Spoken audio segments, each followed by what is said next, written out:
Hello friends, welcome welcome to my channel. तो आज मैं आप लोगों के साथ बात करने वाला हूँ आईआईटी जैम का जो काउंसलिंग चल रहा था वो तो ख़त्म हो चुका है 31 मई। तो उसका जो फर्स्ट लिस्ट है तो फर्स्ट लिस्ट तो आज आने वाले हैं। 16 जून आज रिलीज़ होगा। तो उसके बारे में आप लोगों के साथ थोड़ा सा बात करना चाहता हूँ। अगर आपके फर्स्ट लिस्ट में नाम आए तो आप क्या करेंगे, अगर आपको नहीं आए तो क्या करेंगे, तो उसके बारे में आज थोड़ा सा आप लोगों के साथ बात करेंगे। तो उस टॉपिक में बात करने से पहले आपको थोड़ा सा नीचे लेके जाता हूँ, स्क्रॉल डाउन करके। यहाँ पर जो नोटिस है वो न्यू लेट करके दिखा दिया कि आईआईटी जैम का जो फर्स्ट लिस्ट ऑफ जो डिक्लेरेशन जो लिस्ट है तो वो आज first list of jam 2021 admissions will be declared on 16 जून 2021। तो आज रिलीज़ होने वाला है। तो अगर आपका नाम आ जाए तो उसके लिए आपका बहुत बहुत मुबारक हो। अगर नहीं आए तो कोई बात नहीं, आप थोड़ा सा अभी 2 राउंड का काउंसलिंग बाकी है तो आप वेट करेंगे। तो चलिए, आपका जो एडमिशन प्रोसीडियर है तो अगर आप नाम आ गए तो आपको क्या करना है, तो उसके लिए आपको थोड़ा सा एडमिशन प्रोसीडियर में लेके जाते हैं। तो ये रहा एडमिशन प्रोसीडियर। यहाँ पर अच्छे से एक फ़ोटो भी लगा हुआ कि एक्सेप्टेड। तो अगर आपका पहले आ जाएंगे तो आपको क्या करना है, तो यहाँ पर जो लिखा है तो आप अच्छी तरीके से आई होप पढ़ चुके होंगे। यहाँ पर जो एडमिशन काउंसलिंग प्रोसीडियर के बारे में सब कुछ लिखा है, जो चल रहा था, जो हो चुका है already. Minimum educational qualification and eligibility criteria of the institute, तो ये सब चीज़ें तो आप ऑलरेडी कर चुके हैं और उसके हिसाब से अपने फॉर्म भी भर चुके हैं।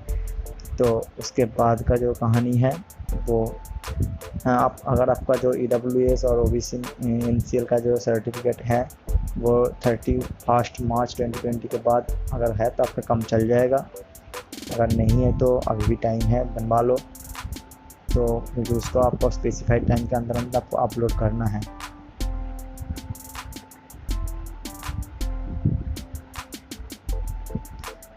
अगर आपने नहीं कर पाया तो आपको जनरल कैटेगरी कंसिडर कर दिया जाएगा। अगर आपने उसका इनवैलिड है या फिर आपने उसको अपलोड उस टाइम के अंदर नहीं कर पाएंगे तो आपको as a general candidate consider करा जाएगा। ऐसा नहीं है कि आपको बिल्कुल सीट कैंसिल कर दिया जाएगा। आपको जनरल में अगर आपको होंगे तो मिलेगा। अगर आपको मान लो कि OBC NCL का जो सर्टिफिकेट आपने उसको नहीं दे पाया या फिर जनरल EWS का जो सर्टिफिकेट है वो आपने बनाया लेकिन वो सही नहीं है या फिर नहीं बना पाया तो टाइम के अंदर तो उस केस में आपको जनरल कंसिडर कर लिया जाएगा। ठीक है। तो अपन लॉग इन द जैम, ये जो प्रोसीडियर है 600 रुपीज़ का प्रोसीडियर तो आपने ऑलरेडी कंप्लीट कर चुके हैं कि जो पेमेंट है तो जो फॉर्म फिलअप के लिए थे तो ऑलरेडी कर चुके हैं। Taking into consider the order of preference as given, the admission form and corresponding ranks in the merit list for first admission list for each program under JAM 2021 will be prepared for organizing institute and announced on 16th June 2021 Wednesday on JAM 2021 website। तो आज आने वाले हैं तो उसके लिए अब तैयार रहिए। Application requested to periodically check their websites for the status on the application or any communication. They should also check the messages and send to their registered email ID and mobile number। तो अगर आपका नाम आ जाएंगे तो आपको 10,000 rupees पे करना पड़ेगा अगर आप जनरल EWS और OBC NCL कैटेगरी में है तो, और अगर आप SC ST PWD कैटेगरी में है तो आपको 5,000 रुपया पेड करना पड़ेगा सीट जो एक्सेप्टेंस फीस है उसको देने के लिए। और वो अमाउंट जो है वो आगे जा कर के इंस्टीट्यूट में एडजस्ट हो जाते हैं। तो अब जब उस टाइम में जब इंस्टीट्यूट में जब एडमिशन लेंगे तो उस टाइम आपको जितना फीस आपका इंस्टीट्यूट का है तो ये वहाँ से डिडक्ट हो जाएगा। तो मतलब ये उसके साथ एडजस्ट होकर के बाकी जो अमाउंट है वो आपको पेमेंट करना पड़ेगा। ठीक है। तो अगर आपका if seats remain vacant after the first admission procedure is over, the organizing institute will prepare for a second admission list. This list will be announced by the organizing institute on July 1st। तो ये जो second जो list है वो 1 जुलाई 2021 में release होगा। तो same procedure है, अगर आपको मिला होगा तो सही होगा, और सेकंड में नहीं आएगा तो थर्ड लिस्ट भी सेम प्रोसीड्योर है। और यहाँ पर जो अगर नाम आपका आ जाएगा तो आपको क्या करना पड़ेगा, verification of minimum educational qualification of eligibility requirements, तो ये है पहला। और सेकंड जो है वो है offers admission candidates will be provisional subject of the to the fulfilment of all the required by the date specified.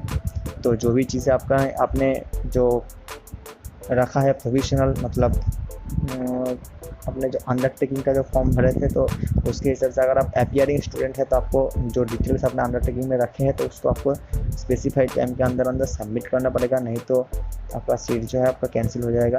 Candidates ये जो टाइम है वो 30 सितंबर 2021 था, लेकिन अगर कोरोना की वजह से हो सकता है एग्ज़ाम थोड़ा सा डिले हो जाए तो वो डेट भी थोड़ा सा एक्सटेंड होने की संभावना है, लेकिन वो डिपेंड करता है एग्ज़ाम कब ख़त्म होगा, तो उसके हिसाब से आपका जो इंस्टीट्यूट है, मतलब जो यूनिवर्सिटी है जहाँ से आप पढ़ रहे हो, तो वहाँ से जब आपको रिजल्ट प्रोवाइड करेंगे तो उसके हिसाब से आपको सारे डिटेल्स आपको प्रोवाइड करना है। Candidates should note that being in the merit list of any test paper neither guarantees nor provides any automatic entitlement for admission. Admissions shall be made in the order of merit and depending on the availability of seats at the admitting institutes। तो ये था आपका जो admission procedure था, तो आज हमने इसके ऊपर बात करेंगे। तो चलिए, thanks for watching and very all the best to all of you for your selection in the first round, and if not then hope for the best for the second और third round. Thank you, thanks for watching.